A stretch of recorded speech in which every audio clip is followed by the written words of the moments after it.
When the Queen of Denmark announced her abdication in her New Year's address, it caused shockwaves in Denmark and around the world.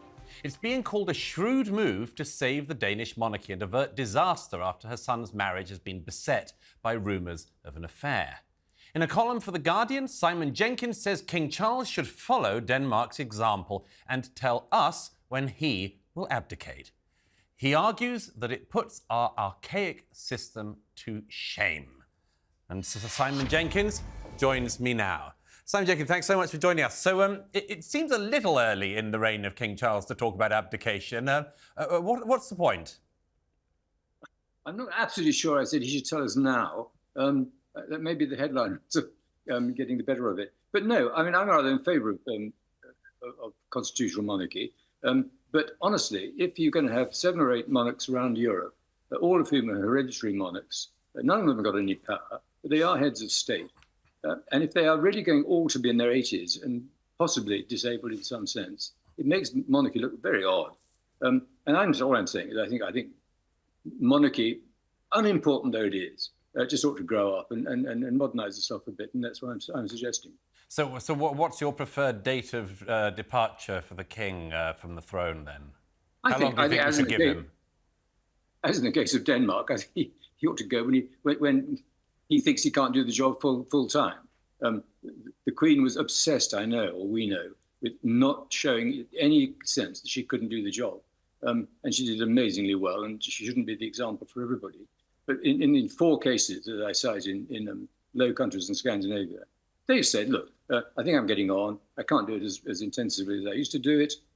I think I should hand over to my perfectly adequate son or heir, whoever it may be. And that's where we keep modernising the monarchy. Now, hang on. Simon, I've got to pick you up on that. You can't give the example of Scandinavia and the Low Countries. Surely the British monarchy is a different matter altogether. Well, all right. We've been incredibly lucky, frankly. We've had the Queen for half a century. It is conceivable we might have had Prince Andrew. I mean, you've got to be very careful how you organise this. The monarchy depends on popularity. It's entirely dependent on popularity. It's not elected, it's not appointed, it's inherited. You've got to ensure that in the case of some disaster or something going wrong or whatever, or a long illness, you can update it. And all I'm suggesting is you update it in the most obvious way of anybody doing any job. It's time expired. There comes a point where you can't be as active as you used to be. You can't do the things you used to have. And as they've done in the Netherlands, in Denmark, in Belgium, in Spain, they've said, all right, fine. I think the time's come to hand over to my son. And I cannot see what's wrong with that. Well, one final question for you, Simon Jenkins. I mean, isn't it the case that the sort of age and wisdom of the monarch is a nice sort of counterbalance to everything else in society that's obsessed with youth and glittery new things? Isn't there something to be said for a monarch who's seen something, seen a lot of the world? I think there's everything to be said for it. The question is it indefinite?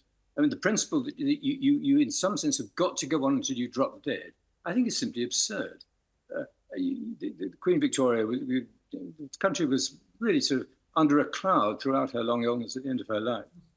It's conceivable that the Queen might have gone on for another 10 years. And her job would have had to have been done by Prince Charles or somebody else. All I'm really saying is, for goodness sake, let's be sensible. The British monarchy is wonderful, it's splendid, it's admired around the world.